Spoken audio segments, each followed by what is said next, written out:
Let's tell some stories. This first story involves my friend DJ Qualls, right? You might know him as the skinny guy from Road Trip, or for Hustle and Flow, or more importantly, Billy from Legit, right? So DJ's gay, right? I can tell this story, he knows. He's well aware. Oh, also, if there are any gay people in the room this evening, welcome. I big fan of the gay community.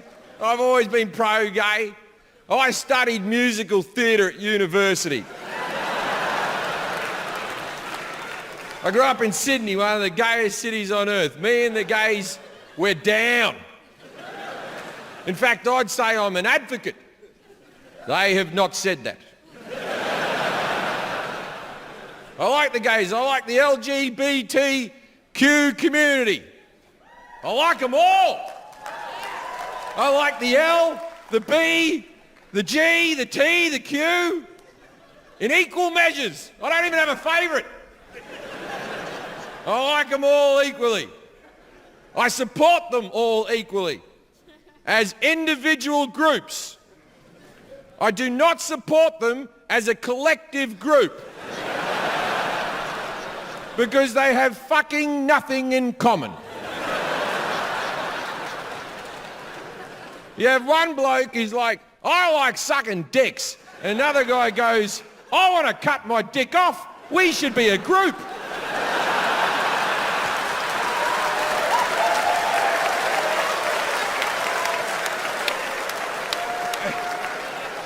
Which brings us to the trans people. Look, hot topic in comedy, a lot of people talking about it. I personally, I've worked with trans people for 20 years in this business. I have no issue with trans people. I think it must be a very hard life. And if there was a surgery that I could have for me to stop hating myself, I'd fucking take it. So I get it. It's not an easy choice, right? And then, so I got no problems with trans people. And then I see all the comedians, and there's Chappelle and Gervais, and they told those jokes, and everyone got upset, and there was all this press, right? And I have no problem with trans people, but I do like press. So here we go.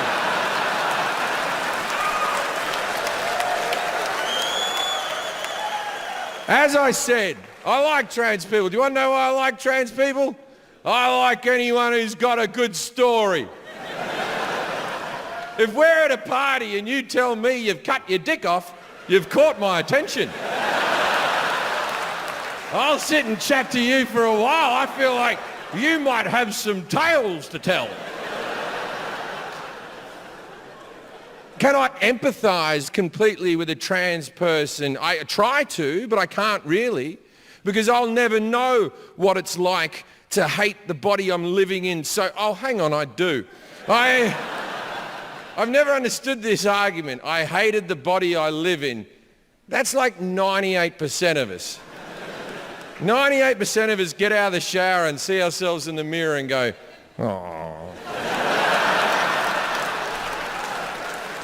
But I've never wanted to cut me dick off, and that's a fundamental difference. But I do consider myself a bloke with a six-pack, and I'd like you to see me that way as well. I like trans people. I often think they shouldn't stop transitioning. Keep going. Transition more. You ever see a trans person and think to yourself, they could do with more? Let me explain. So when a man becomes a woman, and I will call you a woman, or them, they, her, whatever you want to be called, I got all day, I don't give a fuck. I'll call you whatever you want. I regard you as a woman. You have made the decision to change. I regard you as a woman.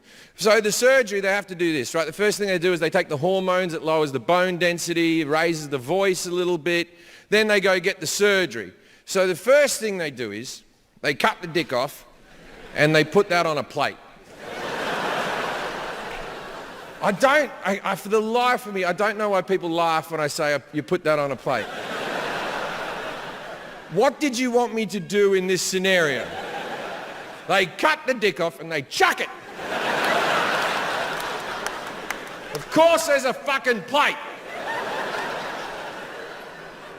So they cut the dick off. Now they have to make a hole. So they get a spoon and at this stage I should mention that I'm not a doctor. I have no formal medical training to speak of. I just know this happens. So, they shovel a hole. But that's just a hole. That's not realistic. You need flaps. And that's where the dick meat comes into play. So they julienne some dick strips. And they get some 3M double-sided tape. And they put 2 on this side and 1 on that side. Because I don't know a lot about cunts, but I know they're not symmetrical.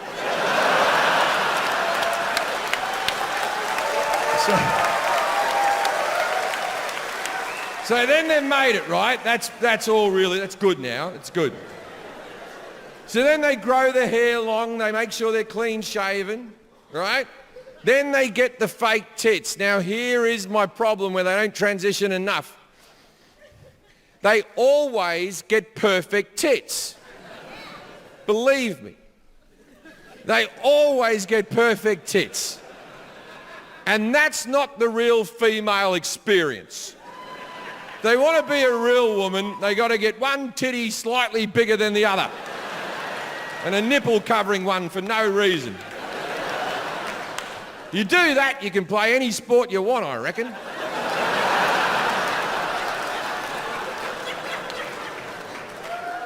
Then the next one, so a woman becoming a man, how would they would have to, you'd fill that in, wouldn't you? You'd fill it in. Cement. So they cement that in. Then they have to build a new fresh dick with that new dick smell.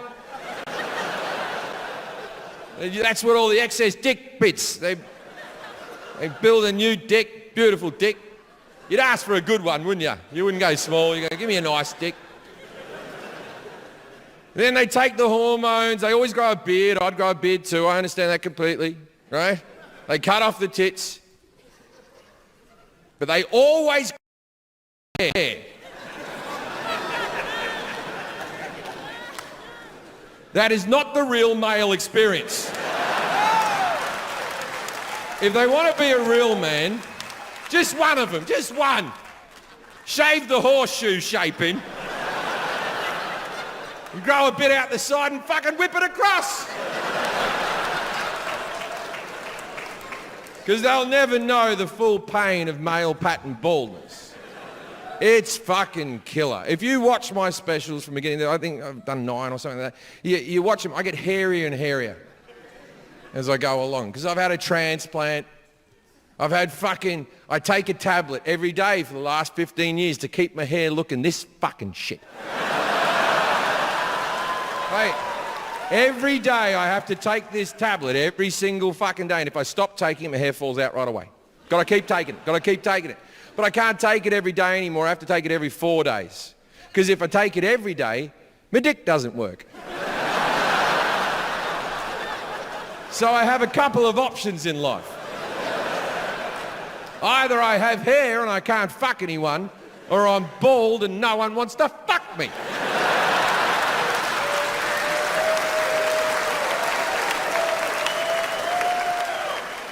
And people, you mock the bald. You mock bald men. You tease them. It's like the last physical, we can't knock the fat anymore, we can't knock this, we can't knock that. But it's the last physical thing that people just tease people for. Hey, baldy. I don't give a fuck. My friend, someone came up and polished his head at a party with a tea towel. Right? Fucking terrible shit. It really hurts. Losing your hair as a man is devastating, devastating. So you can't joke about it anymore. And I know what you're thinking. I'm a comedian. I should have a thicker skin than this. But no, it's over.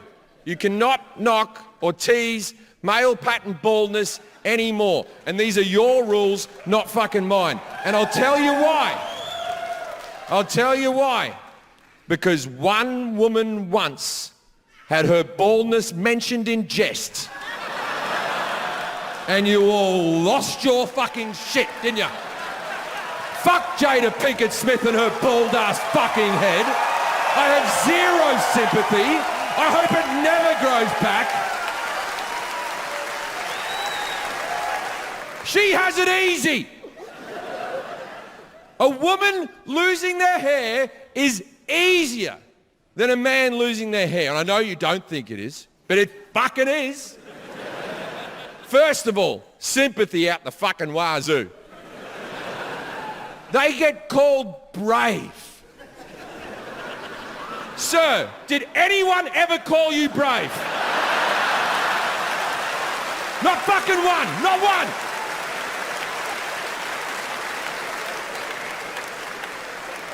She could have worn a wig. She could have worn a wig. No one would have cared. Men aren't allowed to cover their baldness up in any fucking way, and if they do, they're considered a loser by society. If a man has a comb over, as soon as he leaves the room, you all make your little fucking comments. You're like, you see the fucking cunt with the comb over? How dare he? How dare he try to look like he has hair like everyone else?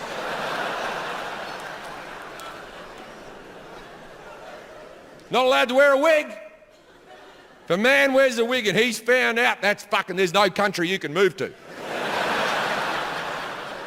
If a man wears a wig and he's not found out, his entire life is lived in fear.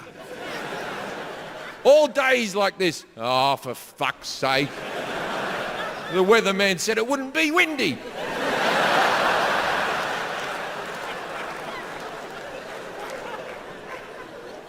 Yet women are allowed to wear wigs. Women are allowed to wear wigs over their full heads of hair, and they're just having a bit of fun. Wigs for everyone, or wigs for no one.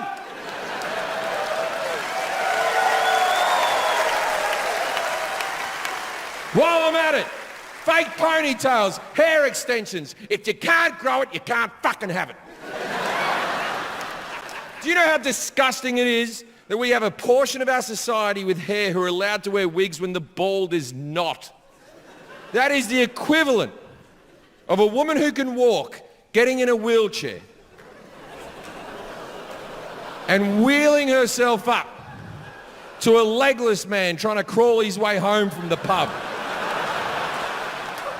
And she just keeps up with him and laughs.